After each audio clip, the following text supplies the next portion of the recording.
Welcome to Global Education, Social Studies, Standard 9, Gujarat State Board of School Textbooks. Chapter 9, Fundamental Rights, Fundamental Duties, Directive Principles of the State Policy. तो पिछले chapter में जो हमने पढ़ा था उसमें हमने इंडिया का कॉन्स्टिट्यूशन कैसे बना, कैसे क्या कुछ हुआ कॉन्स्टिट्यूशन बनाने के लिए। उसमें कॉन्स्टिट्यूशन में प्रीएम्बल भी है, प्रीएम्बल कैसे, क्या इम्पोर्टेंस है प्रीएम्बल की और कौन प्रोटेक्ट करता है, कौन संरक्षणा करता है, कौन कस्टोडियन है कॉन्स्टिट्यूशन का इंडिया में। ये सारी चीज़ें हमने पढ़ी और कैसे कॉन्स्टिट्यूशन के अनुसार सारा इंडिया चलता है, सारी गवर्नमेंट्स चलती हैं, चाहे वो स्टेट गवर्नमेंट हो चाहे फेडरल या सेंट्रल गवर्नमेंट हो। और कैसे कोई भी नई चीज़ आती है, कोई भी नया लॉ लाना है, कोई भी नया अमेंडमेंट लाना है तो कैसे लाए, उसकी क्या प्रक्रिया रहेगी, क्या प्रोसीजर रहेगा, कितनी मेजॉरिटी चाहिए, कहाँ कहाँ पे क्या क्या करना है नया लॉ अमेंडमेंट या कोई एग्जिस्टिंग लॉ को अमेंड करने के लिए। वो सारी चीज़ें हमने पहले पढ़ी है। तो अब हम आते हैं fundamental rights, fundamental duties and directive principles of the state policy, ये चीज़ के ऊपर। ह्यूमन राइट्स जो है बहुत ही अहम चीज़ है। यूएनओ जो है, यूनाइटेड नेशंस ऑर्गेनाइजेशन, उसने कहा कि हर आदमी को इस दुनिया में एक डिग्निफाइड तरीके से रहने का पूरा अधिकार है। हर ह्यूमन बीइंग को उसको फूड मिलना चाहिए, क्लोथ्स मिलनी चाहिए, शेल्टर मिलना चाहिए, एजुकेशन मिलना चाहिए, हेल्थ मिलनी चाहिए, और ये सब भी मिलना चाहिए एक डिग्निफाइड मैनर में।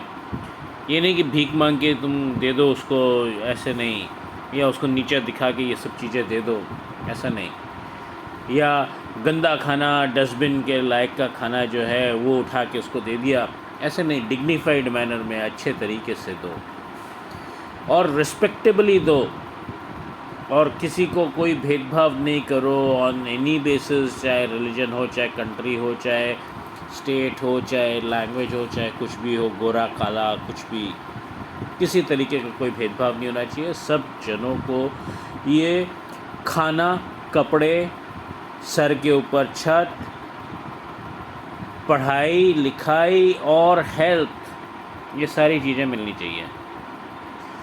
और ये जो ह्यूमन राइट्स इन्होंने डिक्लेयर किया था, वो डिक्लेयर किया था 10 दिसंबर 1948 को। उसकी वजह से 10 दिसंबर को हर साल ह्यूमन राइट्स डे मनाया जाता है। और सारी की सारी कंट्रीज़ ने अपने कॉन्स्टिट्यूशन, और उन्होंने ये भी कहा कि सारी की सारी कंट्रीज़ जो हैं वो इंश्योर करें कि उनके कंट्री में उन ये ह्यूमन राइट्स को प्रोटेक्शन मिलता है, वो फंडामेंटल राइट्स या जो भी तरीके से वो बोले उसको, लेकिन ह्यूमन राइट्स की मानना होनी चाहिए हर कंट्री में। उसी बेसिस पे इंडिया ने भी ह्यूमन राइट्स को अडॉप्ट किया, और बहुत सारे ह्यूमन राइट्स जो हैं इंडिया के कॉन्स्टिट्यूशन में भी उतारे गए। कुछ पहले से ही थे और कुछ नहीं थे तो वो भी उतार दिए गए, और इनको नाम दिया गया फंडामेंटल राइट्स इंडियन कॉन्स्टिट्यूशन में। तो ह्यूमन राइट्स जो हैं वो बेसिक चीज़ें हैं जो एक आदमी के ओवरऑल डेवलपमेंट में बहुत अहम भूमिका निभाती हैं, जैसे खाना, कपड़ा, सर के ऊपर छत, एजुकेशन, हेल्थ, निभाती है कि नहीं। और वो भी सम्मान के साथ मिलना चाहिए, with in a dignified manner, ये यूएनओ का कहना है। तो जब ये चीज़ें सोसाइटी को इंश्योर करना चाहिए कि हर आदमी को ये चीज़ मिले, कोई भी आदमी कि पूरी दुनिया में अब अपने ह्यूमन राइट्स से वंचित ना रहे, उसका ह्यूमन राइट्स उससे छीने ना जाए, सबको ह्यूमन राइट्स मिले, कोई डिस्क्रिमिनेशन ना हो, चाहे कास्ट हो, कुछ भी हो, कलर हो, सेक्स हो, कुछ भी हो, मेल फीमेल कुछ भी हो, वो पैदा हुआ है तो उसको ह्यूमन राइट्स मिलने चाहिए। और पैदा से पहले भी आजकल तो ह्यूमन राइट्स आ गए हैं। अब हम आते हैं फंडामेंटल राइट्स पे जो इंडियन कॉन्स्टिट्यूशन में अडॉप्ट करे गए हैं। तो इंडियन कॉन्स्टिट्यूशन में जो फंडामेंटल राइट्स अडॉप्ट किए गए हैं वो है नंबर 1 पे राइट टू इक्वालिटी, सब लोग इक्वल हैं in the name and from, जब कंट्री की नज़र से देखते हैं तो सब लोग इक्वल हैं। नंबर 2 जो है राइट टू फ्रीडम, हर कोई आज़ाद है, किसी के ऊपर कोई बंदिश नहीं है, कोई गुलाम नहीं है, कोई कुछ नहीं है, सब आज़ाद ही रहेंगे। नंबर 3 पर आता है राइट अगेंस्ट एक्सप्लॉयटेशन। अरे चाइल्ड है, लड़की है, औरत है, तो उसको एक्सप्लॉयट नहीं करना। ये नहीं होना कि आदमी को अगर वो यही नौकरी करता है, यही काम करता है, तो उसको 100 रुपये की तनख्वाह दो, और बच्चे को या औरत को वो सेम काम कर रहा है, सेम घंटे काम कर रही है, तो उसको 50 रुपये की तनख्वाह दो। हर तरीके से राइट, वो किसी को किसी तरीके से भी एक्सप्लॉयट नहीं करना, अमीर गरीब, हिंदू मुस्लिम, रिलीजन के बेसिस पे या किसी भी बेसिस पे, या सेक्स के बेसिस पे, किसी भी बेसिस पे उसको एक्सप्लॉयट नहीं करना। सबको उसका पूरा अधिकार मिलना चाहिए। नंबर 4 पे आता है right to freedom of religion. कोई भी जना कोई भी रिलीजन प्रैक्टिस कर सकता है, फॉलो कर सकता है, या चेंज करके किसी और रिलीजन में जा सकता है। उसको वो रिलीजन पसंद नहीं आया तो चेंज करके दूसरे रिलीजन में भी जा सकता है, ऐसी कोई बात नहीं है। Right to freedom of religion होना चाहिए सबको। नंबर 5 पे आता है cultural and educational rights. Cultural and educational rights में आजकल आपको पता ही है कि 6 साल से लेके 14 साल तक की एजुकेशन सबको मिलनी चाहिए। और कोई भी जना किसी भी कल्चर का है, किसी भी कास्ट का है, किसी भी क्रीड का है, तो उसको वो चीज़ फ्री, उसको कोई बंदिश नहीं होनी चाहिए किसी भी तरीके से। राइट टू कॉन्स्टिट्यूशनल रेमेडीज़, जो रेमेडी हमारे कॉन्स्टिट्यूशन ने हमारे को प्रोवाइड करी हुई वो सबको मिलनी चाहिए। तो ये राइट से क्या पता चलता है? इससे पता चलता है कि नेशन कितना स्टेबल है। अगर स्टेबल नेशन है तभी वो अपने अपने जो उसके सिटीज़न हैं उनको राइट्स दे सकता है, जैसे फ्रीडम के राइट्स, डेमोक्रेसी के राइट्स, और भी सारे फंडामेंटल राइट्स वो दे सकता है। लेकिन वो नेशन की स्टेबिलिटी और ये सब के ऊपर ही डिपेंड करता है कि वो कर पाता है कि नहीं कर पाता है। सोसाइटी को ये करना चाहिए, नेशन को भी करना चाहिए, और यूएनओ ने भी कहा है कि ये चीज़ करनी है आपको सबको। राइट टू इक्वालिटी, चाहे कोई भी हो, चाहे बड़े से बड़ा आदमी हो, बहुत ही अमीर आदमी हो, चाहे बहुत ही गरीब आदमी हो, चाहे एक भिखारी हो और एक प्राइम मिनिस्टर हो, चाहे वो गोरा हो, काला हो, चाहे वो किसी भी स्टेट का हो या किसी और स्टेट का हो, चाहे आदमी हो, चाहे औरत हो, चाहे बच्चा हो, सब जो हैं वो they are equal before law. और ये बहुत ज़रूरी है कि ये they are equal before law. लेकिन वो इक्वल बिफोर लॉ आपको समझाने के से पहले हम आपको और एक चीज़ बताते हैं कि जो राइट टू इक्वालिटी है वो 2 चीज़ों पे बनता है। एक तो है इक्वालिटी बिफोर लॉ और एक है इक्वल प्रोटेक्शन ऑफ लॉ। तो दोनों अलग चीज़ हैं, लेकिन हैं दोनों राइट टू इक्वालिटी के अंडर ही। इक्वालिटी बिफोर लॉ होता है कि जो आपको अभी बता रहा हूँ मैं कि सब आदमी बराबर हैं लॉ के सामने, चाहे कोई भी हो, चाहे अमीर से अमीर आदमी हो, चाहे राजा हो, चाहे रंक हो, चाहे प्राइम मिनिस्टर हो, चाहे भिखारी हो, चाहे कुछ भी हो, चाहे गोरा हो, काला हो, सब बराबर है। और इक्वल प्रोटेक्शन ऑफ लॉ मतलब सब लोगों को लॉ जब प्रोटेक्ट करेगा तो सबको इक्वल प्रोटेक्शन देगा। ये प्रोटेक्शन देने में भी कोई भेदभाव नहीं करेगा कि भाई ये अमीर है, गरीब है, ये उच्च अधिकारी है, बहुत बड़ा ऑफिसर है, ये कुछ भी नहीं है, ये कॉमन वर्कर है। तो किसी टाइप की कोई रीजन, लैंग्वेज, स्टेट, किसी तरह का कोई डिस्क्रिमिनेशन नहीं होना चाहिए अंडर द लॉ। और अगर डिस्क्रिमिनेशन होएगा तो क्या होएगा? मान लीजिए कोर्ट में केस चल रहा है और जज जो है वो डिस्क्रिमिनेट करता है, इक्वालिटी नहीं देखता, तो वो बायस्ड डिसीजन देगा। तो जब तक दोनों पक्ष और विपक्ष, यानी जो आरोपी है और जिसने आरोप लगाया है, वो दोनों को इक्वल नज़र से नहीं देखा जाएगा, तब तक न्याय भी जो कोर्ट है, जस्टिस है, वो भी नहीं दे पाएगा, कोर्ट जस्टिस नहीं दे पाएगा तब तक। इसके लिए सब लोगों को एक नज़र से देखना बहुत ही इम्पोर्टेंट है। और जब एक नज़र से देखना चालू करेंगे, बिना भेदभाव के, बिना पार्शियलिटी के, तभी आप अच्छे से गवर्न कर सकते हो, तभी आप अच्छे से जस्टिस दे सकते हो। तो ये चीज़ तो आप भी मानते हो। हाँ, लेकिन कुछ लोग हैं जिनको कुछ प्रिविलेजेस दी जाती है और उनको लॉ के ऊपर रखा जाता है, जैसे गवर्नर, किसी भी स्टेट का गवर्नर या प्रेसिडेंट, उनको डेफिनेटली कुछ उनके ओहदे के अनुसार कुछ दिया जाता है और दे आर कंसिडर्ड, उनको थोड़ा स्पेशल कैटेगरी में रखा जाता है। अब चाहे कोई पब्लिक प्लेस ले लीजिए, दुकान, मकान, कुछ भी पब्लिक प्लेस, मकान पब्लिक प्लेस नहीं होती है, कोई भी दुकान, कोई भी रेस्टोरेंट, कोई भी नदी का घाट, कोई भी मंदिर, कोई भी कुछ भी चीज़, कोई और पार्क वगैरह, तो सब जगह पे सब लोगों को जाने की इजाज़त होनी चाहिए। कोई भी जना वहाँ पर जा सकता है, वहाँ के जो भी नियम हैं वो फॉलो करते हुए।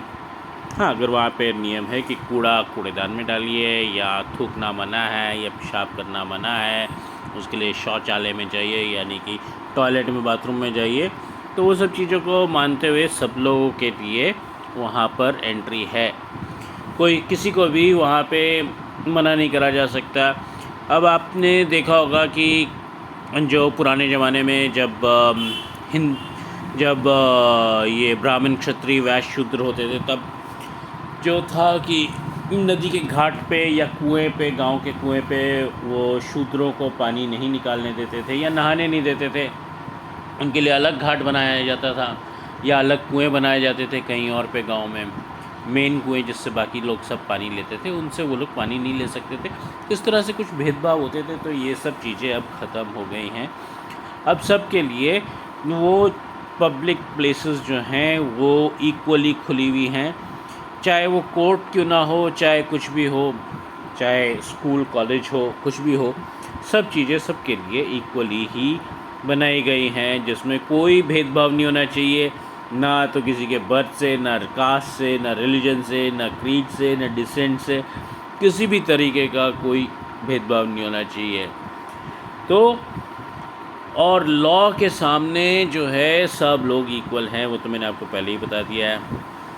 कोई फेवरेटिज़म नहीं होएगा, कोई उच्च क्लास का है तो कोई लोअर क्लास का है, कुछ भी नहीं। तो ये जो है ये बहुत ही इम्पोर्टेंट है।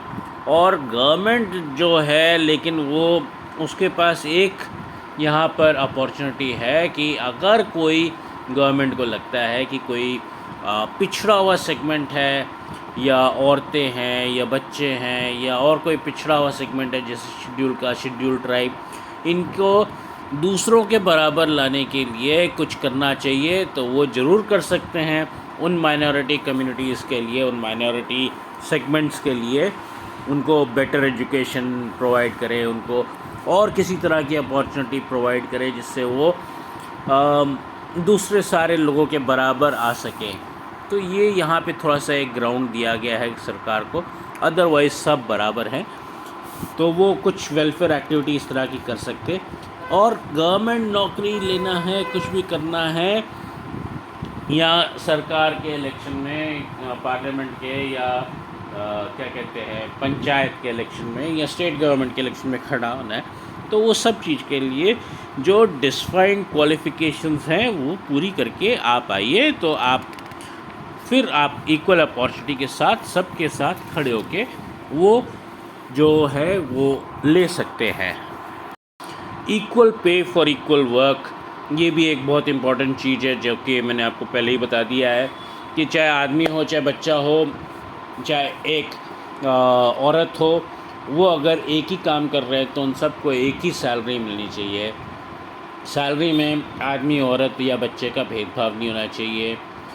और साथ ही में अगर कोई स्पेसिफ़िक चीज़ देखी जाती है जहाँ पे कुछ कानून, वैसे तो कानून सबके लिए बराबर है और सबके लिए एक ही कानून होना चाहिए, लेकिन कहीं पे देखा जाता है कि सर्टेन जगह पे कुछ जैसे बच्चे अपराध कर देते हैं कभी कभाई, तो उनको उस नज़रिए से नहीं देखा जाना चाहिए जिस नज़र से एक एडल्ट को वो अपराध करते हुए देखना चाहिए। तो उनके लिए जुवेनाइल कोर्ट होते हैं। वैसे ही कुछ और जगह होती हैं, जैसे मेडिकल प्रोफेशन हो गया या और कोई प्रोफेशन हो गया, चाहे लॉयर्स हो गए, उनके लिए कुछ, या इंश्योरेंस एजेंसीज़, तो उनके लिए कुछ स्पेशल प्रोविज़न्स बनाए गए हैं, तो उनको वो प्रोविज़न्स, उनके लॉज़ फॉलो करने चाहिए।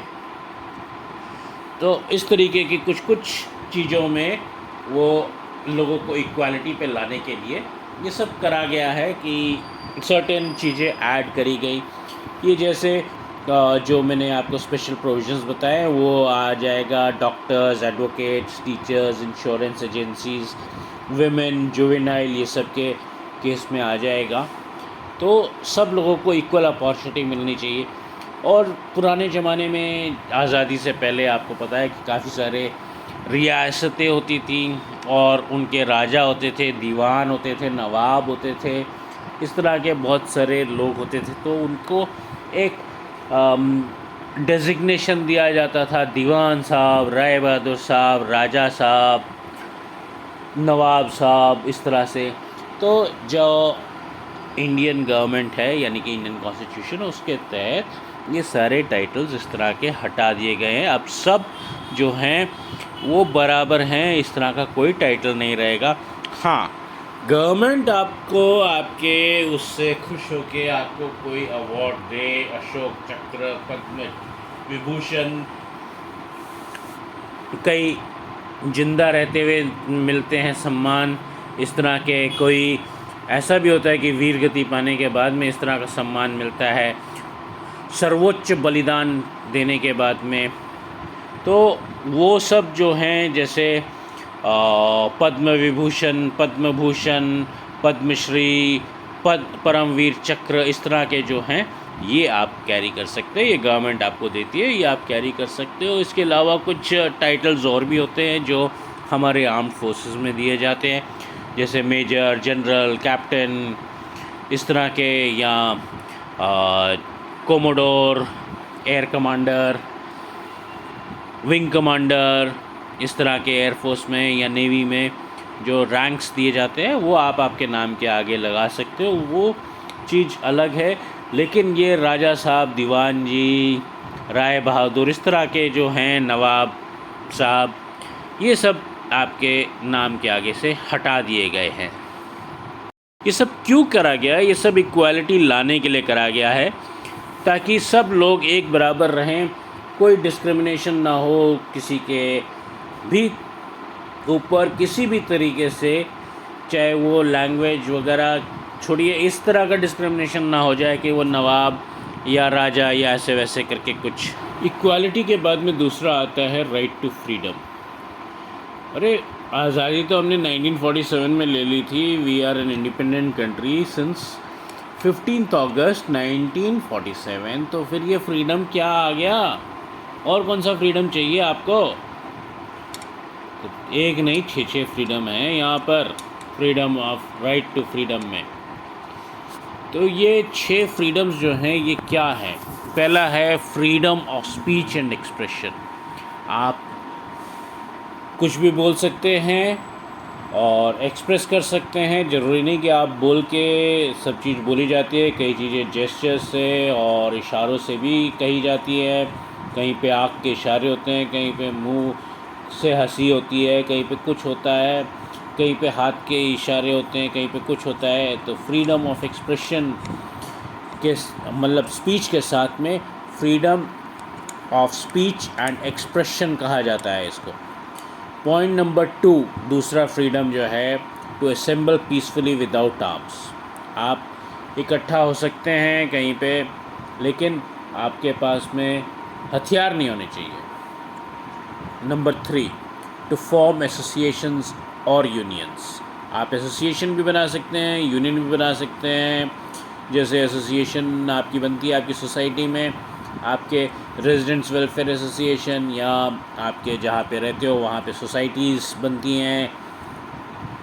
और फिर यूनियंस बनती हैं, जैसे वर्क प्लेस है, कोई फैक्ट्री है, वहाँ पे यूनियन बनती है। तो इस तरीके से राइट टू फॉर्म एसोसिएशंस और यूनियंस। चौथे नंबर पे आता है to move freely throughout the territory of India. मतलब आप बिना रोक टोक के पूरे इंडिया भर में आप कहीं पे भी जा सकते हो, आ सकते हो, जहाँ पे आप घूमना चाहो वहाँ पे आप घूम सकते हो, लेकिन पब्लिक प्लेसेस में, प्राइवेट प्लेसेस में नहीं। फिर आता है नंबर 5 पे, to reside and settled in any part of the territory of India. तो ये एक बहुत इम्पॉर्टेंट चीज़ है। आप जहाँ पे भी रहना चाहो, अगर आप चाहो तो आप दिल्ली में रहो, चाहे तो आप कन्याकुमारी में रहो, चाहे तो और कहीं पे रहो। तो ये बहुत इम्पॉर्टेंट है। पहले जम्मू कश्मीर में दूसरे लोग जो आउटसाइडर्स थे, who are not from Jammu and Kashmir, वो प्रॉपर्टी नहीं खरीद सकते थे, लेकिन अब वो भी हट गया है। नंबर 6 पे आता है, to practise any profession and to carry out any occupation, trade और बिजनेस। सब लोगों को खुली छूट है कि वो कोई भी प्रोफेशन अपना सकते हैं, कोई भी ऑक्यूपेशन चूज़ कर सकते हैं, कोई भी ट्रेड चूज़ कर सकते हैं, कोई भी बिज़नेस चूज़ कर सकते हैं। कुछ भी जहाँ पे उनका मन करे वो चीज़ वो चूज़ करके वहाँ पे वो काम कर सकते हैं। तो ये है कुछ फ्रीडम्स। ये सारे के सारे फ्रीडम तो इंडिया में हर सिटीज़न को दिए गए हैं, लेकिन ऐसा नहीं है कि कंप्लीट फ्रीडम है। यहाँ पे अगर स्टेट को लगता है, अगर कंट्री को लगता है कि कुछ there is something which is going on against the country, तो वो ये फ्रीडम्स को, ये राइट्स को सप्रेस कर सकती है, उसके ऊपर कंट्रोल्स लगा सकती है, लिमिटेशंस लगा सकती है, और ये अनरिस्ट्रेन्ड मैनर में नहीं चलते हैं। वैसे भी अगर ना भी वो अंकुश लगाए, गवर्नमेंट ना भी लगाए, तो भी ये अनकंट्रोल्ड मैनर में नहीं चलते हैं। इसके ऊपर सेल्फ कंट्रोल होना चाहिए। लॉ को इसमें बीच में आके कंट्रोल करने की ज़रूरत ना पड़े तो ये अच्छा है। लेकिन अगर कहीं पे इंडिया की unity, integrity, safety of the state, इस तरह से कुछ चीज़ें आती हैं, कोई India and other country foreign relations की बात आती है, पब्लिक मैनेजमेंट, पब्लिक पीस, लोगों को भड़काना, उनको उपद्रव करने के लिए, उनको पब्लिक प्रॉपर्टी को तोड़ फोड़ करने के लिए उकसाना, ऐसे वैसे कुछ चीज़ में अगर ये सब फ्रीडम्स को यूज़ करा जाए, लोगों की सेफ्टी, मोरालिटी जो है उसका कॉम्प्रोमाइज़ होए, पब्लिक पीस का कॉम्प्रोमाइज़ होए, या फिर डिसिप्लिन का कॉम्प्रोमाइज़ होए, कंटेम्प्ट ऑफ कोर्ट हो किसी के लिए, आपने डिफेमेटरी बात कह दी तो डिफेमेशन आ गया, आप वायलेंस प्रोवोक कर रहे हो आपके ये सब कारों, ये सब फ्रीडम से। तो यहाँ पे जो है इंडिया में और एक राइट है जिसको कहते हैं फ्रीडम ऑफ प्रेस।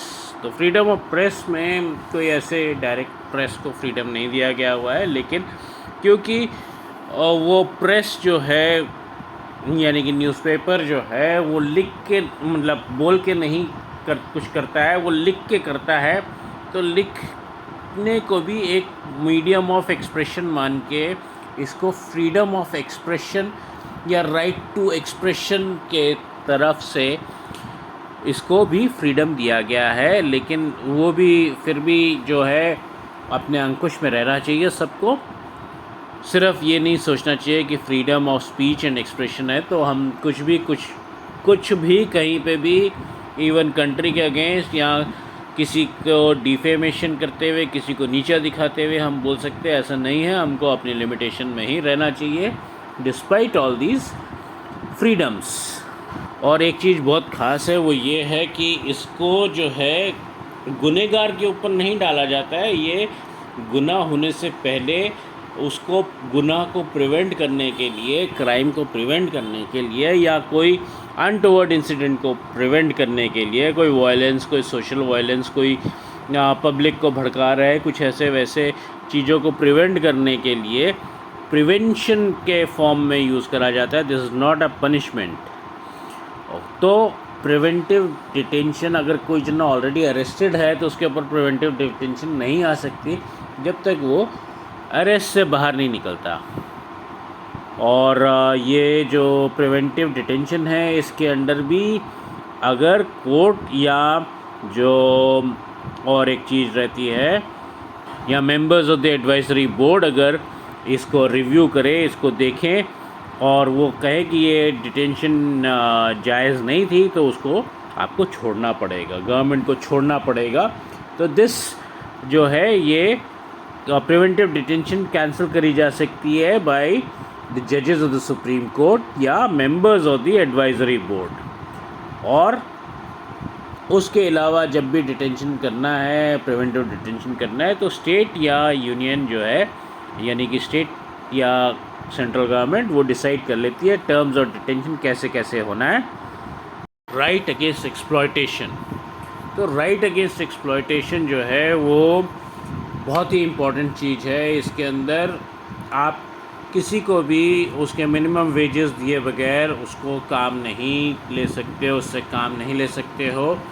और जैसे मैंने आपको पहले बताया था कि इक्वल वर्क के अगेंस्ट में इक्वल पे होना चाहिए। तो अगर कोई आदमी, औरत, बच्चा, सबको डिफरेंट वेजेस नहीं मिल सकते, सबको सेम वेजेस मिल सकते हैं सिर्फ़ और सिर्फ। और वैसे भी बच्चों के लिए तो ये जब तक वो बालिग नहीं हो जाते तब तक, बल्कि बालिग नहीं, जब तक वो 14 साल तक के नहीं हो जाते तब तक वो लेबर का काम या कोई भी और काम नहीं कर सकते हैं।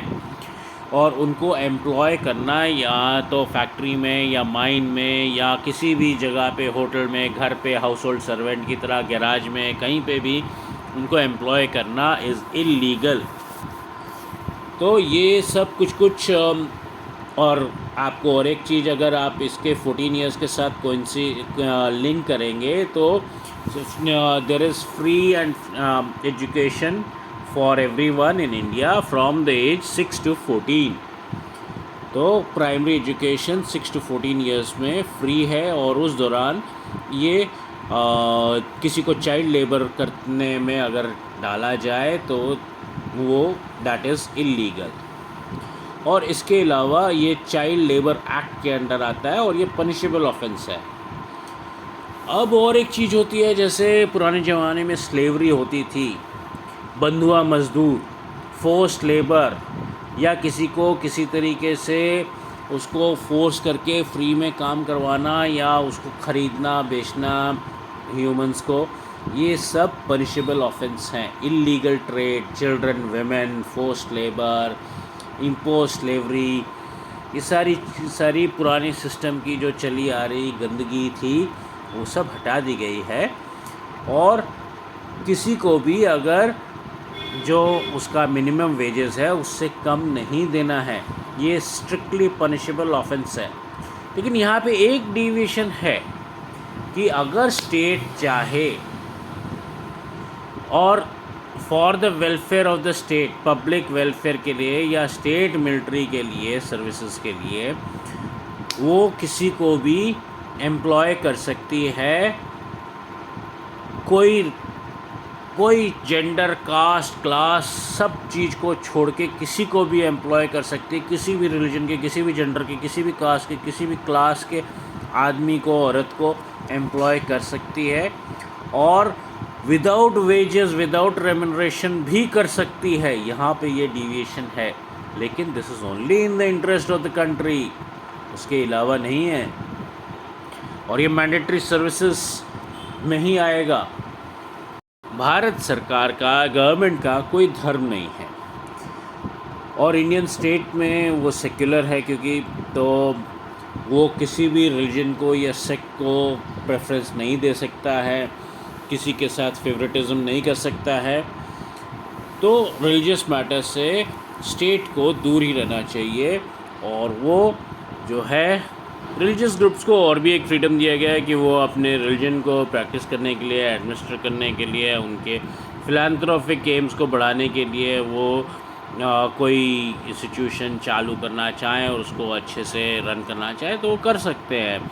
स्टेट जो है, यानी कि गवर्नमेंट जो है, वो इन इंस्टीट्यूशन से, जो रिलीजियस इंस्टीट्यूशन है, इनका फ़ंड लेके उसको स्टेट की एक्टिविटीज़ में नहीं यूज़ कर सकता है। और वाइस वर्सा, उल्टी तरफ से पब्लिक का जो पैसा सरकार कलेक्ट करती है as revenue, as GST, as any other tax, तो वो चीज़ भी किसी रिलीजन या किसी ख़ास रिलीजन या किसी ख़ास सेक्ट के लिए, उसकी डेवलपमेंट के लिए वो चीज़ नहीं यूज़ कर सकती। और अगर कोई एजुकेशनल इंस्टीट्यूट ये गवर्नमेंट ग्रांट के ऊपर चल रहा है तो वो अपने इंस्टीट्यूशन में रिलीजियस एजुकेशन नहीं दे सकता है या किसी को कंपेल नहीं कर सकता है कि तुम ये रिलीजन की एजुकेशन को ही फॉलो करो और कुछ नहीं करो। तो इस तरह की चीज़ें हैं जो गवर्नमेंट मतलब जो इंडिया की कॉन्स्टिट्यूशन ने हमारे को दिया हुआ है, जैसे right to freedom of religion. एक बहुत ही इम्पॉर्टेंट चीज़ है कि अगर किसी स्कूल को अगर गवर्नमेंट ग्रांट मिल रहा है तो वो जो है कोई पर्टिकुलर रिलीजन को प्रमोट नहीं कर सकता, और ना ही वो कुछ किसी को ना ही गवर्नमेंट किसी रिलीजियस एक्टिविटी के लिए कहे कि आप जो है जाके इसमें पार्टिसिपेट करिए, किसी एजुकेशनल इंस्टीट्यूशन को पार्टिसिपेट करने के लिए फ़ोर्स करे। और ना ही किसी रिलीजियस फंक्शन में अगर किसी स्कूल को ग्रांट मिल रहा है तो वो स्कूल वाले जो हैं अपने बच्चों को किसी रिलीजियस एजुकेशन तो दे नहीं सकते हैं, but at the same time वो कहें कि आप जाके ये रिलीजियस फंक्शन हो रहा है इसमें आप पार्टिसिपेट करो, इस तरह से कंपेल भी नहीं कर सकते हैं। भारत सरकार का, गवर्नमेंट का कोई धर्म नहीं है, और इंडियन स्टेट में वो सेक्युलर है, क्योंकि तो वो किसी भी रिलीजन को या सेक्ट को प्रेफरेंस नहीं दे सकता है, किसी के साथ फेवरेटिज्म नहीं कर सकता है। तो रिलीजियस मैटर से स्टेट को दूर ही रहना चाहिए। और वो जो है एक बहुत ही इम्पॉर्टेंट चीज़ है कि अगर किसी स्कूल को अगर गवर्नमेंट ग्रांट मिल रहा है तो वो जो है कोई पर्टिकुलर रिलीजन को प्रमोट नहीं कर सकता, और ना ही वो कुछ किसी को ना ही गवर्नमेंट किसी रिलीजियस एक्टिविटी के लिए कहे कि आप जो है जाके इसमें पार्टिसिपेट करिए, किसी एजुकेशनल इंस्टीट्यूशन को पार्टिसिपेट करने के लिए फ़ोर्स करे। और ना ही किसी रिलीजियस फंक्शन में अगर किसी स्कूल को ग्रांट मिल रहा है तो वो स्कूल वाले जो हैं अपने बच्चों को किसी रिलीजियस एजुकेशन तो दे नहीं सकते हैं, but at the same time वो कहें कि आप जाके ये रिलीजियस फंक्शन हो रहा है इसमें आप पार्टिसिपेट करो, इस तरह से कंपेल भी नहीं कर सकते हैं। इंडिया में बहुत सारे डिफरेंट कल्चर के, डिफरेंट रिलीजन के बहुत सारी डाइवर्सिटी है, वो आपको मैंने कई दफ़े बता दिया है। बहुत सारी लैंग्वेजेस है, कल्चर्स है, सब कुछ है, कलर है, सब कुछ है। तो इंडिया में अलग अलग लोग रहते हैं जो अलग अलग प्रांतों से आते हैं, अलग अलग लैंग्वेजेस बोलते हैं, अलग अलग धर्म के होते हैं। ये सारी डाइवर्सिटी के बीच में कोई भी जना अगर किसी स्कूल को ग्रांट मिल रहा है, तो गवर्नमेंट का ग्रांट मिल रहा है, तो वो किसी भी फॉर्म के डिस्क्रिमिनेशन के थ्रू किसी को एडमिशन से या और किसी चीज़ से हटा नहीं सकता, उसको रिमूव नहीं कर सकता या मना नहीं कर सकता कि मैं आपको एडमिशन नहीं दूंगा, चाहे on the ground of religion, caste, creed, language या और किसी भी रीज़न से। कोई भी जना अगर वोट मांगने के लिए जाए, इलेक्शन तो होते रहते हैं इंडिया में, कभी पार्लियामेंट का, तो कभी स्टेट असेंबली का, कभी पंचायत का, कभी म्यूनसिपैलिटी का, कोई ना कोई इलेक्शन तो होता ही रहता है। तो अगर कोई भी जना कहे कि मेरे को वोट दो, मैं XYZ रिलीजन का हूँ या XYZ कास्ट का हूँ या XYZ लैंग्वेज बोलता हूँ, तो वो इस तरीके से अगर अपने जो वोटर्स हैं उनको इन्फ्लुएंस करने की कोशिश करता है, तो ये एक मैल प्रैक्टिस है एज़ पर एक्ट 123(3) के अंतर, और ये परमिसिबल नहीं है। एट द सेम टाइम अगर कोई माइनॉरिटी की लिंग्विस्टिक माइनॉरिटी, रिलीजियस माइनॉरिटी का कोई तबका रहता है, एक चलिए आप ऐसा समझ लीजिए कि गुजरात में एक तमिल क्रिश्चियन माइनॉरिटी का सेगमेंट रहता है, उनका एक चर्च भी है। अब वो चर्च के थ्रू वो कहते हैं कि चलिए हम एक एजुकेशनल इंस्टीट्यूशन चला लेते हैं यहाँ पे, जिससे हम हमारे बच्चों को तमिल में क्रिश्चियनिटी की लैंग्वेज, तमिल लैंग्वेज में क्रिश्चियनिटी के साथ अवगत करा दें। तो उन्होंने एजुकेशनल इंस्टीट्यूशन का प्रस्ताव रखा, गवर्नमेंट पास कर देगी, क्योंकि गवर्नमेंट कोई डिस्क्रिमिनेशन नहीं कर सकती और माइनॉरिटी को प्रमोट भी करना है उसको। तो इसके लिए उनका एजुकेशनल इंस्टीट्यूट तो चालू हो जाएगा। अब मान लीजिए उसमें बच्चे इतने ज़्यादा नहीं आते, क्योंकि वो माइनॉरिटी सेगमेंट है और बहुत कम बच्चे होंगे उनके, क्योंकि एक तो माइनॉरिटी यानी कि तमिल और दूसरा क्रिश्चियन, तो डबल माइनॉरिटी हो गया, तो काफ़ी कम बच्चे ही आएंगे उनके पास में। अब वो अगर अपने स्कूल को प्रॉपरली फ़ंड नहीं कर पा रहे हैं तो उनको गवर्नमेंट से ग्रांट लेना पड़ेगा।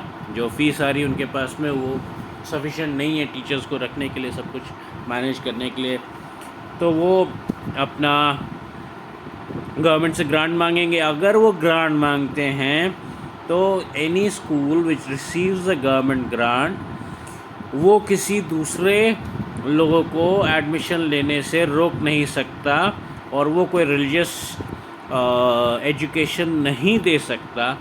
तो क्या ये एप्लीकेबल होएगा उसके ऊपर कि नहीं, ये आप मेरे को आंसर करिए।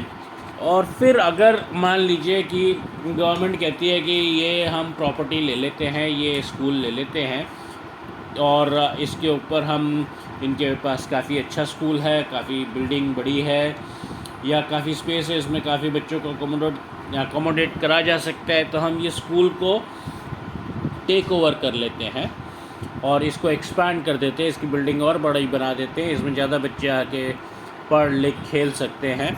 तो वो कर सकती है गवर्नमेंट, लेकिन गवर्नमेंट को उसके लिए प्रॉपर कॉम्पनसेशन देना पड़ेगा। राइट टू कॉन्स्टिट्यूशनल रेमेडीज़, इसको समझने के लिए आप इस तरीके से देख लीजिए कि कानून तो आपने बहुत अच्छे बना दिए, बहुत अच्छी फ्रीडम्स दे दी, बहुत अच्छे राइट्स दे दिए, लेकिन वो पेपर पे बहुत अच्छा लगता है, थ्योरेटिकली बहुत अच्छा है। अगर प्रैक्टिकली आपकी गवर्नमेंट आपकी कानून व्यवस्था की बॉडीज़ उसको इम्प्लीमेंट नहीं कर पाती हैं, वो हर आदमी तक नहीं पहुंचता, हर आदमी अपने राइट्स ड्यूटीज़, अपने राइट्स और फ्रीडम्स एंजॉय नहीं कर पाता, तो उसका क्या मतलब है? कोई मतलब नहीं। तो यहाँ पर ये बोला गया है कि इट इज़ ये गवर्नमेंट का काम है कि वो सब लोगों को उनके राइट्स पहुँचाए, उनके राइट्स एंजॉय करने दे। और अगर कोई आदमी ऐसा सोचता है कि उसका राइट उसको नहीं मिल रहा, या कोई कोई कंट्री या स्टेट या पुलिस या और कोई आदमी उसके राइट उसको एक्सरसाइज करने नहीं दे रहा, उसको अपना फ्रीडम एक्सरसाइज नहीं करने दे रहा, तो वो सुप्रीम कोर्ट में भी जाके अपना एक रिट पिटिशन फाइल कर सकता है और उसकी सुनवाई होगी, और जो भी कोर्ट ठीक समझता है वो फैसला लेगा। क्योंकि यहाँ पे राइट्स एंड फ्रीडम्स का मामला है, तो एपेक्स कोर्ट जो है इंडिया का सुप्रीम कोर्ट, वो इसमें बहुत अच्छे से डिसीजन ले सकता है। और वैसे भी कॉन्स्टिट्यूशन का प्रोटेक्टर जो है वो सुप्रीम कोर्ट ही है इंडिया में। तो यहाँ पर ये बहुत इम्पॉर्टेंट राइट है, और ये इसको जब बनाया गया था तो बाबा साहब अम्बेडकर, जिन्होंने कॉन्स्टिट्यूशन ऑफ इंडिया लिखा था, उन्होंने कहा था कि राइट टू कॉन्स्टिट्यूशनल रेमेडीज़ जो है is the soul of the constitution. तो सुप्रीम कोर्ट जो है वो कोई भी ऑर्डर दे सकता है, इंस्ट्रक्शन दे सकता है, डिक्री दे सकता है, जब भी उसको लगे कि कोई गवर्नमेंट या कोई भी चीज़, कोई दूसरा इंडिविजुअल ही सही, किसी के राइट्स को, फ्रीडम्स को कर्ब कर रहा है, उसको वो अपने राइट्स और फ्रीडम्स एंजॉय नहीं कर पा रहा है बिकॉज ऑफ सम ऑब्स्ट्रक्शन, तो वो उसको राइट डिक्री ऑर्डर के थ्रू वो जस्टिस दे सकता है। एट द सेम टाइम अगर कभी ऐसा लगे सुप्रीम कोर्ट को कि जो गवर्नमेंट ऑफिशियल ने या गवर्नमेंट ने कोई लॉ पास किया है, कोई कानून पास किया है, कोई ऑर्डर किया है, कोई डिक्री करी है, कोई अनाउंसमेंट करी है विच इज़ जिससे लोगों का फ्रीडम या उनके राइट्स में प्रॉब्लम आएगी तो वो उसको गवर्नमेंट ऑफिसर को या गवर्नमेंट को या लॉ को अनकॉन्स्टिट्यूशनल करार करके हटवा सकती है। कोई भी गवर्नमेंट, चाहे वो स्टेट गवर्नमेंट हो चाहे सेंट्रल गवर्नमेंट हो यानी कि इंडियन गवर्नमेंट हो, वो कोई भी ऐसा लॉ नहीं पास कर सकती जिससे लोगों का जो राइट्स या फ्रीडम्स हैं वो इफ़ेक्ट होए, वो कम होए। और कोई भी और हर टाइम, हर मौसम, हर टाइम पे ये राइट्स एंड फ्रीडम्स अवेलेबल है किसी भी इंडिविजुअल, किसी भी नागरिक को भारत के। और गवर्नमेंट को पूरा इंश्योर करना पड़ता है अगर कुछ भी किसी को लगता है, चाहे वो गवर्नमेंट हो चाहे कुछ भी हो, वो उसके अगेंस्ट में सुप्रीम कोर्ट में जाके अपना रिट फाइल कर सकता है और उसको जस्टिस मिलती है। लेकिन यहाँ पर भी एक वो है कि अगर कोई नेशनल इमरजेंसी या ऐसे कोई सिचुएशन आती है तब गवर्नमेंट जो है कुछ देर के लिए लोगों के फंडामेंटल राइट्स या उनके फ्रीडम्स को कर्ब कर सकती है, लेकिन सस्पेंड कर सकती है, लेकिन only in a situation of emergency only और लिमिटेड पीरियड के लिए सिर्फ। कॉन्स्टिट्यूशन ने आपको राइट्स दे दिए, फ्रीडम्स दे दिए, लेकिन एक बहुत इम्पॉर्टेंट चीज़ है, साथ में ड्यूटीज़ भी आती हैं। और ये ड्यूटीज़ जो हैं ये क्यों आती हैं, पहले उस पर हम चले जाते हैं। हर एक सिटीज़न ने अपने राइट्स और फ्रीडम्स एंजॉय कर लिए, लेकिन नेशन की unity, integrity, sovereignty, peace, security, communal harmony और सब कुछ को अकॉर्ड में रखने के लिए जो है सरकार ने ड्यूटीज़ भी इम्पोज करी। ये आपकी जो सोशल स्टडीज़ की बुक है इसके बिगिनिंग में हमेशा ड्यूटीज़ लिखी रहती है, फंडामेंटल ड्यूटीज़। कभी आपने पढ़ी हैं? आज ही पढ़ लीजिएगा। तो ये है फंडामेंटल ड्यूटीज़ के बारे में। इससे लोगों के अंदर जो है देश प्रेम की भावना जागृत होती है,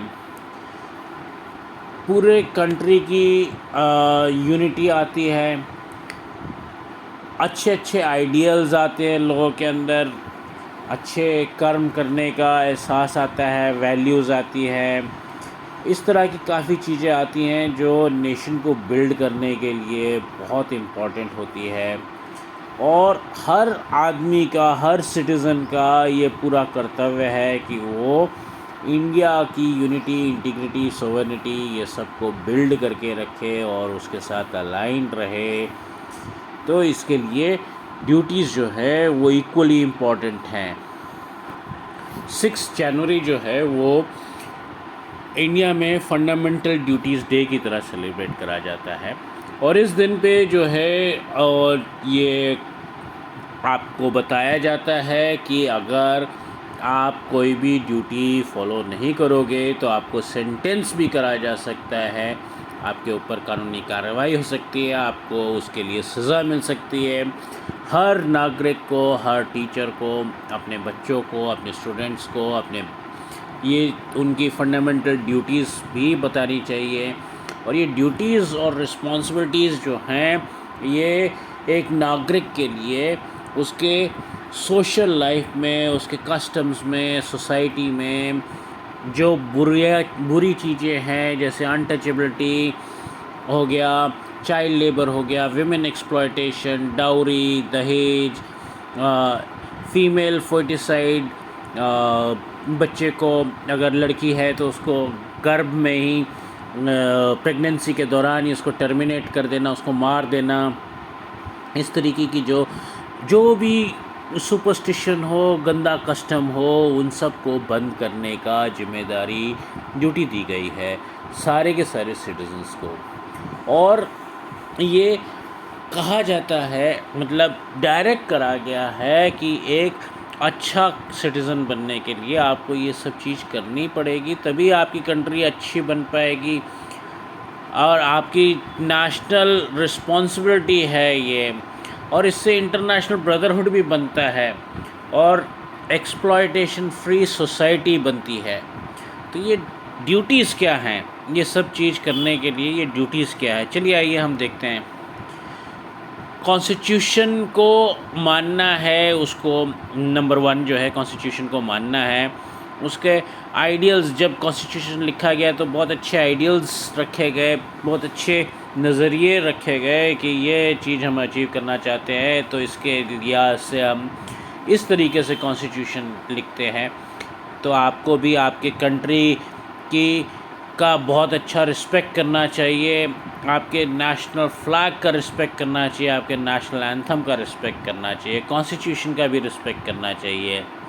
नंबर 2, बहुत अच्छे आइडियल्स रखने चाहिए। हमारे जो हमारे फ्रीडम फाइटर्स थे, उनके बहुत अच्छे आइडियल्स थे, उन्होंने बहुत अच्छे सपने देखे थे कि स्वतंत्र भारत, इंडिपेंडेंट इंडिया जो है वो इस तरीके का रहेगा। तो उनके जो आइडियल्स है उनको उस तरीके से देखकर हमको उसके अनुसार इंडिया को आगे लेके जाना है।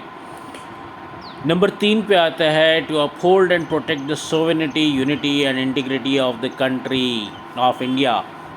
तो जो इंडिया है उसको सोवरेन और यूनाइटेड और इकट्ठा रखना है, ये हमारी ड्यूटी है। उसको विभाजित नहीं होने देना, उसको डिसइंटीग्रेट नहीं होने देना, उसको टुकड़ों में नहीं टूटने देना है, यूनाइटेड रखना है। नंबर 4 पे आता है to defend the country and render national services when call to do so. अगर कभी कोई अटैक हो जाए इंडिया पे या कोई इमरजेंसी की सिचुएशन आ जाए तो आपको आपकी कंट्री के प्रति नेशनल सर्विस रेंडर करनी पड़ेगी। ये आपकी एक ड्यूटी है, चाहे उसके लिए आपको रेम्यूनरेशन मिले या ना मिले, लेकिन आपको आपकी कंट्री के लिए ये काम करना पड़ेगा। Number 5, to promote harmony and the spirit of common brotherhood amongst all people of India, transcending religious, linguistic, regional or sectional diversities, to renounce practice derogatory to the dignity of women। तो चाहे कुछ भी diversity हो, औरतों को अच्छी position मिलनी चाहिए, उनको डेरोगेटरी पोजीशन, उनको अपमानित मत करिए, उनको अच्छे से रखिए। ये सब चीज़ें, और पूरा कोई किसी भी टाइप की डिस्क्रिमिनेशन नहीं होनी चाहिए, किसी भी टाइप से। डिस्क्रिमिनेशन के बारे में तो मैंने आपको बहुत बार दे दिया है, मेरे ख्याल से अब आप लोग पहचान भी गए होंगे, नहीं तो मेरा कोई भी पुराना देख लीजिए, उसमें बहुत सारी डिस्क्रिमिनेशंस मैंने बताया। तो किसी भी टाइप की डिस्क्रिमिनेशन नहीं होनी चाहिए। नंबर 6 पे आता है to value and preserve the rich heritage of our composite culture. हमारा कल्चर जो है वो बहुत डाइवर्स है, जैसे हम डाइवर्स है वैसे हमारा कल्चर भी बहुत डाइवर्स है, बहुत सारी डाइवर्सिटीज़ हैं इंडिया में। तो वो जो हमारा रिच कल्चर है, रिच हेरिटेज जो हमारे पूर्वजों ने दी है विरासत में, उसको प्रिजर्व करके रखना है, ये भी हमारी एक ड्यूटी है। 7 नंबर पे आता है to protect and improve the natural environment including forest, lakes, rivers, wildlife, and to have compassion for living creatures। तो जो भी जानवर हैं, इंसान हैं, उन सब के प्रति हमको प्रेम भावना रखनी है। हमारे जो नेचुरल रिसोर्सेज हैं जैसे land, forest, lakes, rivers, wildlife, environment, ये सब को हमको प्रोटेक्ट करना है। ज़्यादा पॉल्यूशन भी नहीं होने देना, फॉरेस्ट कटने नहीं चाहिए, फॉरेस्ट कवर नहीं है तो हमारा एग्जिस्टेंस ख़त्म हो सकता है। ग्लोबल वार्मिंग आ रही है, उस टाइम पे जब ये सब लिखा गया था तब इतना ज़्यादा ये प्रॉब्लम नहीं था, लेकिन आज ये प्रॉब्लम बढ़ गया है। लेकिन उनका जो ये लिखना है वो आज के दिन भी काफ़ी हद तक सही है, काफ़ी हद तक वैलिड है। पॉइंट नंबर 8 आता है to develop scientific temperament, humanism and spirit of inquiry and reform. आपको कोई भी चीज़ को, जब कोई लड़ाई झगड़ा कहीं पे देखते हो आप, या कोई भी मसला देखते हो, तो आपको वो साइंटिफिक टेम्परामेंट से सॉल्व करना चाहिए, इंक्वायरी करनी चाहिए उसकी कि भैया ये क्यों हुआ, कैसे हुआ, आगे से क्या करेंगे तो ये कभी नहीं होएगा, हम किस तरह का रिफॉर्म लेके आएँ ताकि ये आगे से हमको ऐसा झगड़ा, ऐसा जो है चीज़ ना मिले। तो इस तरह से एक साइंटिफिक टेम्पर बना के इंसानियत की तरफ ये आपको करना चाहिए। नंबर 9 पे आता है to safeguard public property and abjure violence. जब भी आपको कोई चीज़ अच्छी नहीं लगती कानून की, व्यवस्था की, गवर्नमेंट की, तो लोग जो है उतर जाते हैं सड़कों पे, बस से तोड़ते हैं, रोड तोड़ते हैं, बैरिकेड्स तोड़ते हैं, गवर्नमेंट की बिल्डिंग्स तोड़ते हैं, ऐसे बहुत कुछ करते हैं। तो ये सब जो है नेशनल प्रॉपर्टी है, आपके हमारे टैक्स से बनी हुई है।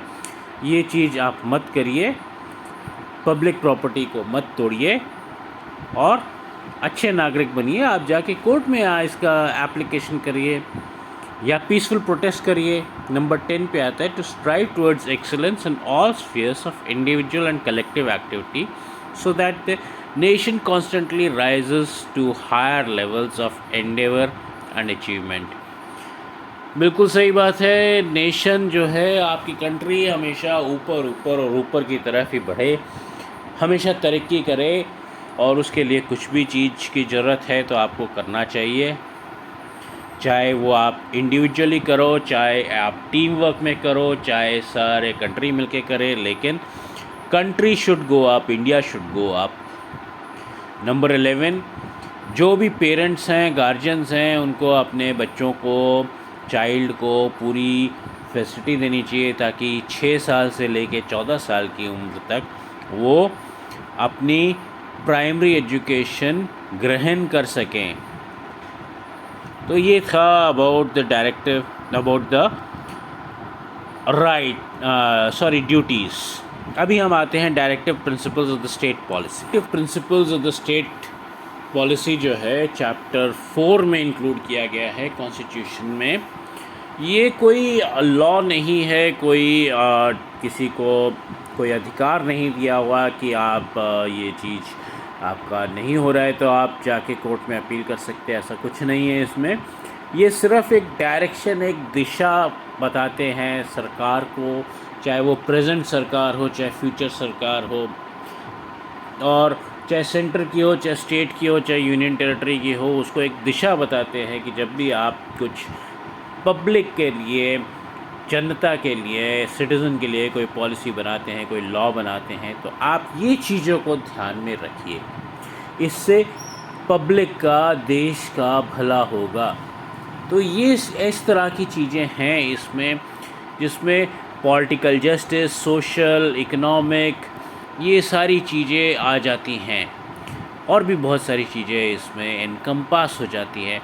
लेकिन कोई भी गवर्नमेंट बाउंड नहीं है कि उसको ये चीज़ को फॉलो करना ही है, यही चीज़ के अनुसार वो आगे जो भी लॉ बना रही, जो भी डायरेक्टिव बना रही है, वो ये चीज़ को फॉलो करके बनाए। लेकिन फिर भी वो इसका जो डायरेक्टिव प्रिंसिपल्स है उसको अपने माइंड में रख के इसकी तरफ लॉ बनाए, ये सब करे। At the centre of the attraction, at the centre वो ये चीज़ों को रखे, तभी वो एक अच्छी गवर्नमेंट बना पाएगी। और पब्लिक के गुड के लिए ये हमेशा अच्छा है, पॉलिटिकल डेमोक्रेसी के लिए अच्छा है, इकोनॉमिक डेमोक्रेसी के लिए अच्छा है। जब तक एक अच्छी गवर्नमेंट जो है वो तभी है जब वो इकोनॉमिक डेमोक्रेसी लेके आए। सिर्फ पॉलिटिकल डेमोक्रेसी से नहीं होता है, कॉन्स्टिट्यूशन को अच्छे से उसको फॉलो करवाना है। तो वो डायरेक्टिव प्रिंसिपल्स को कोर में रख के, बीच में रख के, तभी अपना सब कुछ कार्य करे। 4 चीज़ें हर गवर्नमेंट को साइट में रखनी चाहिए, अपनी नज़र में रखनी चाहिए। किस टाइप की कंट्री हम चाहते हैं बनाना, किस टाइप की सोसाइटी हम चाहते हैं बनाना, वो सारा विज़न उसका ये डायरेक्टिव प्रिंसिपल्स में दिखना चाहिए। एक अनबायस्ड सोसाइटी बनानी है हमारे को, हमारे कंट्री में, जहाँ सब इक्वालिटी से रहे। तो ऐसी सब चीज़ें जो हैं, ये हमारा डायरेक्टिव प्रिंसिपल्स जो हैं वो गवर्नमेंट को बताता है कि आप अगर इस तरीके से पॉलिसीज़ और लॉज बनाओगे तो अच्छा रहेगा इंडिया के लिए, India social, economic, political justice मिले सबको। जो आइडियल्स थे हमारे प्रियम्बल बनाते समय, हमारे कॉन्स्टिट्यूशन का प्रियम्बल बनाते समय या कॉन्स्टिट्यूशन बनाते समय, या जो अब हमारे फ्रीडम फाइटर्स लड़ रहे थे इंडिया की आज़ादी के लिए, तो उनके जो आइडियल्स थे, जो वो चीज़ें थी, वो सब भी इसमें आ जाता है। और प्लस चेंजिंग टाइम के अनुसार भी कुछ कुछ चेंजेस आपको खुद को भी कर लेने चाहिए, जो अच्छे रहते हैं फॉर द पब्लिक गुड और इकोनॉमिक गुड। ये जो डायरेक्टिव प्रिंसिपल्स हैं, ये काफ़ी सारे सेक्शंस में डिवाइड करे जा सकते हैं। उसमें से मेन सेक्शन, अगर सेक्शन बाय सेक्शन हम ले, तो principles related to economic policy पहला सेक्शन बन जाता है। अब यहाँ पर इकोनॉमिक पॉलिसी के अंदर जो है वो पहला पॉइंट आता है कि जितनी भी नेशन की वेल्थ है और रिसोर्सेज हैं उसको इक्वली डिवाइड होना चाहिए, जिससे सारे सिटीज़न का अच्छाई हो, उनका वेलफेयर हो। ये नहीं कि अनइवन डिस्ट्रीब्यूशन हो, जो बड़े आदमी हैं, जो बड़ी पोस्ट पे हैं, वो सारा चीज़ ले जाएं, या जो बहुत पैसे वाले हैं वो सारा चीज़ ले जाएं। ऐसा नहीं होना चाहिए। सबके पास इक्वल डिस्ट्रीब्यूशन होना चाहिए, जितना भी नेशन का वेल्थ है और रिसोर्सेज है उसका, उसके ऊपर सबको हक है। सिर्फ एक या दो को हक नहीं है, पैसे वालों को या पोजीशन वालों को ही सिर्फ हक नहीं है, ऐसा कुछ नहीं है। पॉइंट नंबर 2 आता है उसमें, assets and production of resources should not be distributed to certain group or section. This should be administered by the state. जो भी कुछ प्रोड्यूस हो रहा है स्टेट में, वो कुछ पर्टिकुलर लोगों के बीच में ही ना रहे, बल्कि पूरा उसको स्टेट में अच्छे से डिस्ट्रीब्यूट होने चाहिए। वो सारे प्रोडक्शन, वो सारे रिसोर्सेज, ये स्टेट को देखना चाहिए। Point number 3, equal work equal pay, चाहे आदमी हो चाहे औरत हो।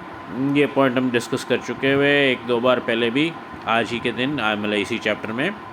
फिर पॉइंट नंबर 4 आता है, गुड हेल्थ होना चाहिए लेबर्स का। अगर उनके वर्किंग एनवायरनमेंट में कुछ प्रॉब्लम्स हैं तो उसको ठीक करिए। कुछ अनहाइजीनिक चीज़ें हैं, कुछ अनहेल्दी चीज़ें हैं तो उनको हटाइए। उनके ऊपर कोई फाइनेंशियल, कोई हॉस्पिटल की ज़रूरत है, कुछ ऐसे वैसे ज़रूरत है। क्लीनलीनेस, नीटनेस, क्लीनलीनेस भी मेंटेन करिए। और कोई एक्सीडेंट या दुर्घटना या और किसी टाइप का इन्फेक्शन ना हो, ये सारी चीज़ें भी देखनी चाहिए।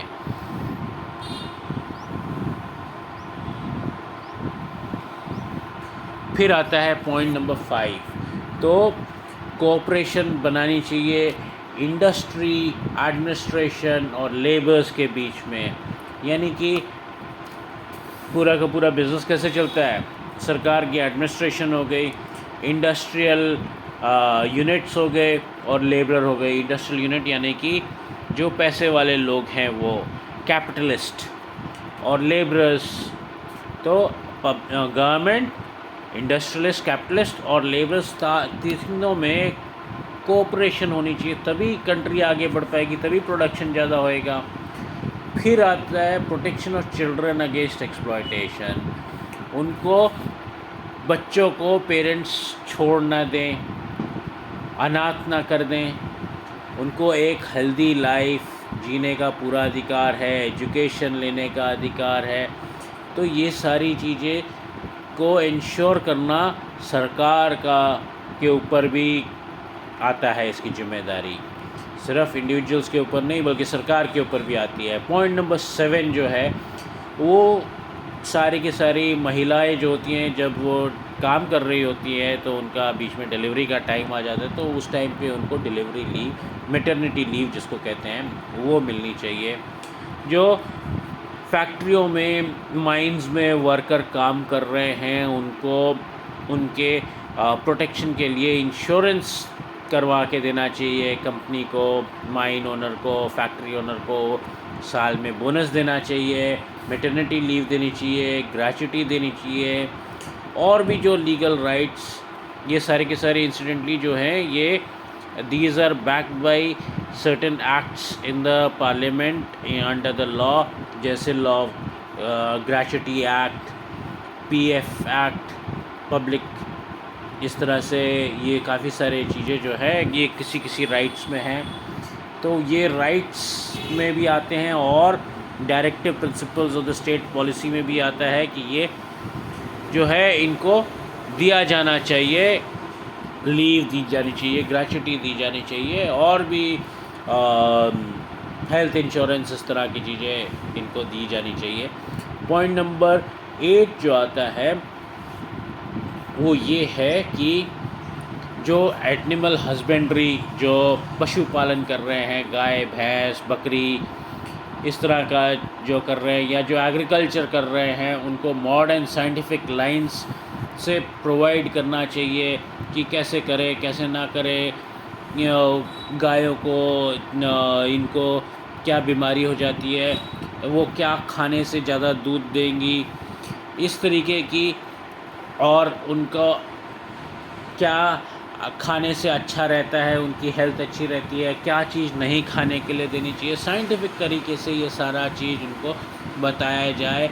और ये भी साथ में इंश्योर करा जाए कि जैसे जो डोंकीज़ हो गए, बुलक्स हो गए, काउज़ हो गई यानी कि गधे, ऑक्स यानी कि बैल, गाय, इस तरह के जो जानवर हैं, जो मिल्क प्रोड्यूसिंग जानवर हैं, ये लाइव स्टॉक जो है, उनको स्लॉटर के लिए ना भेजें, उनको पालें अच्छे से और उनका उपयोग करें।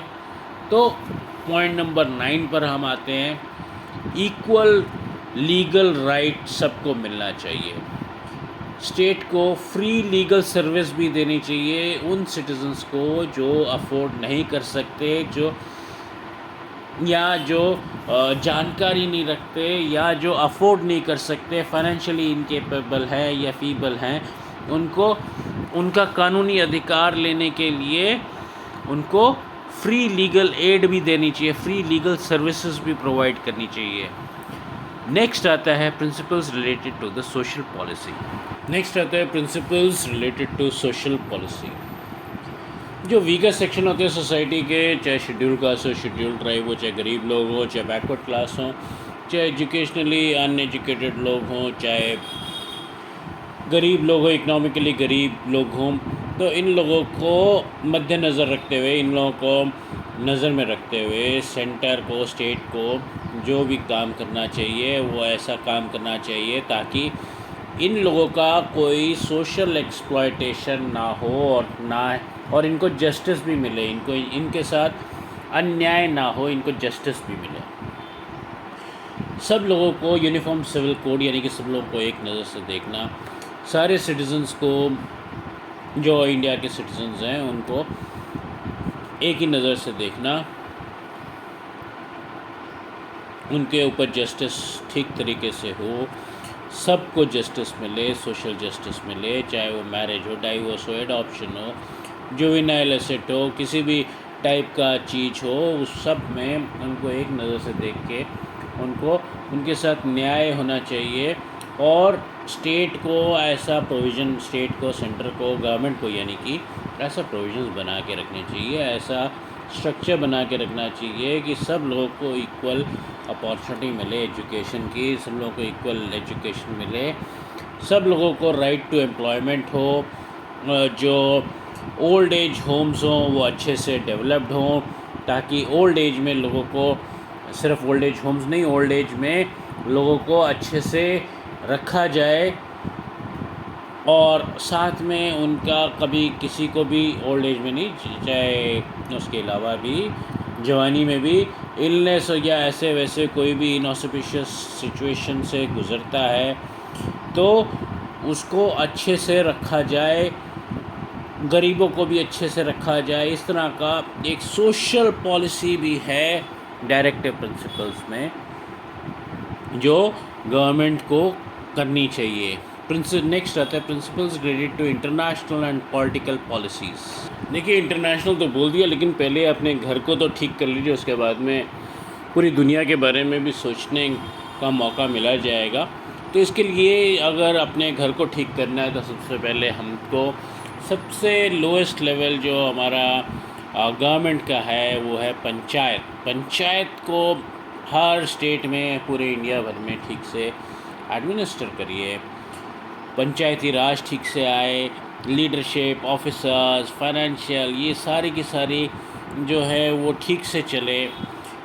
तो पढ़ लेते हैं क्या बोला गया है। Panchayati Raj should be established by the state for which proper leadership, officers and financial aid should be provided to conduct the work in free way.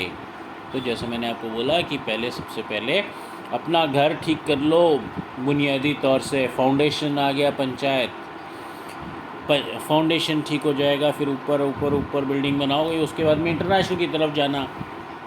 Number 2 पे आता है कि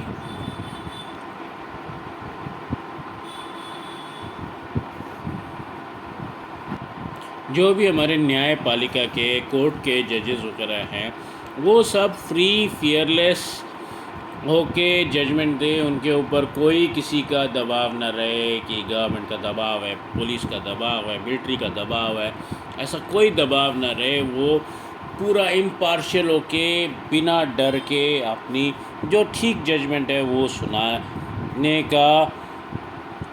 सुना सके, ऐसा उनको एनवायरनमेंट देना चाहिए। स्टेट जो है वो अपनी जो भी सर्विसेज है वो सिर्फ कॉरपोरेट माइंडेडनेस से ना चलाए कि मेरे को यहाँ पे फ़ायदा हो रहा है, सिर्फ यही सर्विस दूंगा, जिसमें मेरे को फ़ायदा नहीं है वो सर्विस तो मैं दूंगा ही नहीं।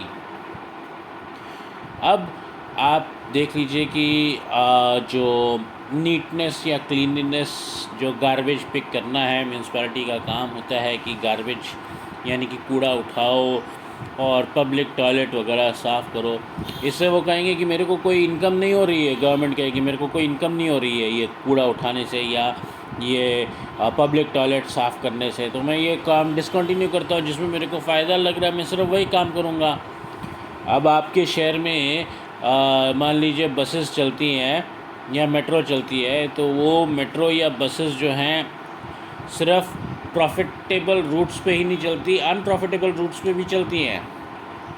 जहाँ पे कोई बहुत कम पैसेंजर जाते हैं वहाँ पे भी चलती है, बेशक उसकी सर्विस कम हो लेकिन चलती है। तो ऐसे गवर्नमेंट नहीं कर सकती कि इनप्रॉफिटेबल चीज़ को छोड़ दे और सिर्फ प्रॉफिटेबल चीज़ को ले। फिर आता है द स्टेट शुड, और अपनी कंट्री का जो पीस है वो बनाए रखे, सिक्योरिटी बनाए रखे, और जो रिलेशंस हैं वो सिर्फ अपनी कंट्री के नहीं बाहर वाली कंट्रियों के साथ भी, दूसरे नेशंस के साथ भी अच्छे रखें। और सिर्फ यही नहीं कि अपनी कंट्री का लॉ ही सिर्फ पालन करना है, इंटरनेशनल लॉ का भी पालन करना पड़ता है। इंटरनेशनल रिलेशंस में अगर आपको इंटरनेशनल ट्रेड करना है, आपको यहाँ से कुछ चीज़ बाहर एक्सपोर्ट करनी है या कई बार से आपने यहाँ पे इंपोर्ट करनी है, तो उसमें इंटरनेशनल ट्रेड, इंटरनेशनल लॉ आता है, दूसरी कंट्री से आपके संबंध आते हैं, वो सब चीज़ें भी फॉलो करनी है। तो आपको कुएं के बाहर निकल के पूरी दुनिया की तरफ भी देखना है। अब नेक्स्ट प्रिंसिपल जो आता है, next directive principle of the state policy जो आता है, वो principle related to health policies हैं। माफ़ करिएगा, पॉइंट नंबर 5 से पहले पॉइंट नंबर 4 आता है। पॉइंट नंबर 4 जो है वो है principles related to education and cultural policies. तो यहाँ पर आपको पता ही है, हमने बताया आपको कि between the age of 6 to 14 compulsory free primary education is there. तो ये एजुकेशन सबको मिले, इस तरह से गवर्नमेंट को, सेंट्रल गवर्नमेंट, स्टेट गवर्नमेंट को अपने रूल्स, रेगुलेशंस, लॉज फ्रेम करने चाहिए, अपने कार्य इस तरीके से फ्रेम करने चाहिए ताकि सब लोगों को ये एजुकेशन का जो एजुकेशन मिल सके, जो कॉन्स्टिट्यूशन में भी है और फंडामेंटल राइट भी है 2009 एंड ऑनवर्ड से। तो ये चीज़ें सारी गवर्नमेंट को, जो भी वो पॉलिसीज़, प्रोसेस, लॉज बनाते हैं, वो इस तरीके से बनाए कि ये अच्छे से इम्प्लीमेंट हो सके। इसके अलावा आपको पता ही है कि हमारे जो कंट्री है उसकी बहुत ही एक रिच कल्चरल हेरिटेज है, बहुत सारे डाइवर्स लोग यहाँ पे आके रहते हैं और डाइवर्स रिलीजन्स हैं, डाइवर्स लैंग्वेजेस है, डाइवर्स कल्चर्स है, डाइवर्स सब कुछ है। तो उनका सबका जो कल्चरल हेरिटेज है, जो उनके पूर्वजों की निशानियां हैं, बिल्डिंग्स हैं, और कोई कल्चरल प्लेसेस हैं, मॉन्यूमेंट्स हैं, कोई आर्टिफैक्ट है, कुछ भी है, उन सब को अच्छे से प्रिजर्व करें, वो ख़राब ना होने दें। वो कई 100 साल पुरानी चीज़ें हैं और उनको अच्छे से संजो के रखें ताकि ये आगे भी लंबे टाइम तक रहें और हमारे को हमारे कल्चरल पास्ट की, हिस्टोरिकल लीगेसीज़ की जो हमारे को विरासत में मिली है, वो सब की याददाश्त अच्छे से बनी रहे। नेक्स्ट पॉइंट जो है, जो पॉइंट नंबर 5 है, principles related to health policies. पहला पॉइंट इसमें आता है, आपने सुना ही होगा, हेल्थ इज़ वेल्थ। तो सरकार के लिए जो है सिर्फ अपने खुद के जो प्राइम मिनिस्टर है या प्रेसिडेंट है उसके खुद की हेल्थ नहीं देखनी, उसको तो पूरे कंट्री की हेल्थ देखनी है। वैसे ही स्टेट गवर्नमेंट के अंदर उसको अपनी हेल्थ नहीं देखनी, पूरे स्टेट की हेल्थ देखनी है कि पूरे स्टेट की हेल्थ अच्छी रहे। वैसे ही पंचायत में अगर देखा जाए तो वो पूरे गांव की हेल्थ देखनी है। तो पब्लिक वेलनेस जो है ये यहाँ पर बहुत इम्पोर्टेंट चीज़ है। हाइजीन मेंटेन करना, पब्लिक हेल्थ मेंटेन करना, हॉस्पिटल्स बनाना और इस तरह की चीज़ें करना, क्लीनलीनेस रखना, क्योंकि क्लीनलीनेस नहीं है तो हाइजीन कैसे है। प्रॉपर डाइट नहीं है, प्रॉपर न्यूट्रिशन नहीं है, जिम नहीं है, एक्सरसाइज करने की फैसिलिटी नहीं है, पार्क नहीं है, क्लीन एयर नहीं है, तो ये हेल्थ कैसे आएगी लोगों की। तो पब्लिक वेलनेस, हाइजीन, हेल्थ, ये सब देखना सरकार का काम है और जो भी वो अपने प्रिंसिपल्स, अपने लॉज, पॉलिसीज़ बनाते हैं वो ये सब चीज़ों को देख के बनाएं। नंबर 2 पे आता है कि हार्मफुल ड्रग्स, हार्मफुल ड्रग्स, ऐसे सब चीज़ें जो हैं वो स्टेट को चाहिए कि वो ना आएं, वो बैन कर दें, कुछ भी कर दें, उसके ऊपर पब्लिक नोटिस लगा दें। जैसे सिगरेट के पैकेट के ऊपर लगाते हैं कि cigarette smoking is injurious to health, वैसे ही जो ड्रग्स है और जो चीज़ें उनको बैन करें या उनको हटाएं वहाँ से।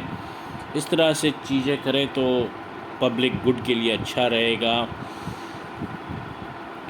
नंबर 3 पे आता है to preserve the environment with latest amendments thereby taking care of the forest and vegetation should be policy of the state. अगर हवा साफ़ नहीं है तो क्या चीज़ है। एक ग्लोबल वार्मिंग आपको पता ही है, ओजोन लेयर डिप्लीट हो रही है, एनवायरनमेंट पॉल्यूट हो रहा है, नेचुरल रिसोर्सेज वाटर जो है वो भी पॉल्यूट हो रहा है, रिवर्स भी पॉल्यूट हो रही हैं, सब चीज़ें पॉल्यूट हो रही हैं। इवन पहाड़ों के ऊपर, एवरेस्ट वगैरह के ऊपर भी पॉल्यूशन होने लग गया है। तो ये हमारा एनवायरनमेंट अगर साफ़ नहीं रहेगा तो आप साफ़ हवा नहीं ब्रीथ कर पाओगे, आप साफ़ पानी नहीं पी पाओगे, तो आपकी हेल्थ को क्या होएगा। अगर एनवायरनमेंट साफ़ नहीं है तो आपको क्या होएगा। तो एनवायरनमेंट को साफ़ रखना भी गवर्नमेंट का काम है। फॉरेस्ट कवर अच्छे से मिले, जानवर जो है, जंगली जानवर, वो भी अच्छे से रह सके, तभी तो आपको जो इकोलॉजिकल लाइफ साइकिल है वो सब, फूड चेन जो है वो सब मेंटेन रहेगा, नहीं तो कहाँ से मेंटेन रहेगा। पॉइंट नंबर 4 जो है वो है हाइजीनिक एनवायरनमेंट शुड बी। जो आपके वर्किंग एरिया है, फैक्ट्री का एरिया है, माइन का एरिया है, ऑफिस का एरिया, वहाँ पे अच्छा जो है आप क्लीनलीनेस और हेल्थ हाइजीन अच्छे से मेंटेन करिए। इसी से आपका, और साथ में सोशल कल्चरल डेवलपमेंट करिए आपने लेबरर्स में, जहाँ पे आपके लेबर्स रहते हैं वहाँ पे क्लीनिनेस ये सब भी हो। फिर सोशल एंड कल्चरल डेवलपमेंट हो, उनके जो फ्री टाइम है जब वो काम पे नहीं होते हैं उस टाइम पे उनको अच्छे से सोशल एंड कल्चरल डेवलपमेंट दीजिए। उसके अलावा उनको मेंटल हेल्थ उनकी अच्छी रखिए, उनको एंटरटेनमेंट के सोर्सेज दीजिए, क्योंकि ये बहुत ज़रूरी है। इसी से वो रिजनरेट होएंगे और अगले दिन काम पे अच्छे से काम कर पाएंगे।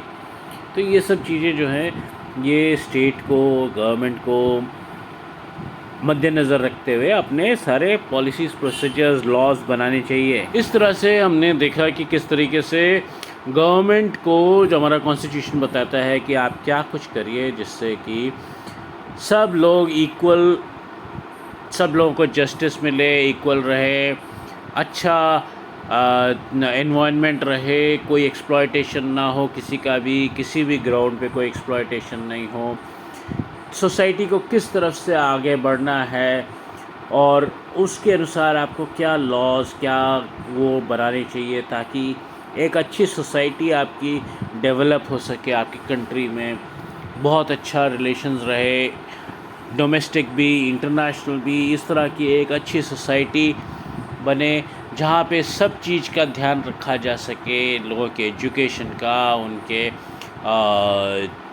हेल्थ का, उनके सब चीज़ों का, एम्प्लॉयमेंट का, उनके बुढ़ापे का, उनके मेडिकल नीड्स का, उनकी इंश्योरेंस का, इस तरीके के सारे उनके एंटरटेनमेंट का, उनके सब चीज़ों का अच्छे से वो ध्यान रखा जाए। तो इस तरह की एक अच्छी सोसाइटी बनाने के लिए आपको क्या क्या करना चाहिए, आपको क्या क्या चीज़ें मद्देनज़र रखने, सिर्फ आज के लिए नहीं फ्यूचर के लिए भी क्या कुछ मद्देनज़र रख के आपको अपने लॉज़ ये सब बनाने चाहिए। तो ये सारी की सारी चीज़ें जो हैं फंडामेंटल राइट्स जहाँ पर होते हैं वहाँ पर सरकार का थोड़ा लिमिटेशंस आ जाता है कि मेरे को ये भी देना है, ये भी देना है, ये भी देना है, लेकिन एट द सेम टाइम वहाँ पर ड्यूटीज़ भी हैं लोगों की, और साथ में ये directive principles of the state policy भी है जो जो सरकारों को बताती है कि आप किस तरीके से आगे अपने रूल्स रेगुलेशंस या चीज़ें बनाएं ताकि सोसाइटी अच्छी हो सके, कंट्री अच्छी हो सके, बहुत प्रोग्रेस होए, साइंटिफिक चीज़ों में चीज़ जाए और प्रॉपर डेवलपमेंट होए, डेमोक्रेसी अच्छे से रहे, इंटरनेशनल रिलेशंस भी अच्छे से रहे, जस्टिस हो, देश का कानून भी फॉलो हो, इंटरनेशनल कानून भी फॉलो हो, और एनवायरनमेंट भी अच्छा रहे, यानी पॉल्यूशन फ्री एनवायरनमेंट। तो now we come to the end of the chapter and until the next chapter, best of luck, see you soon.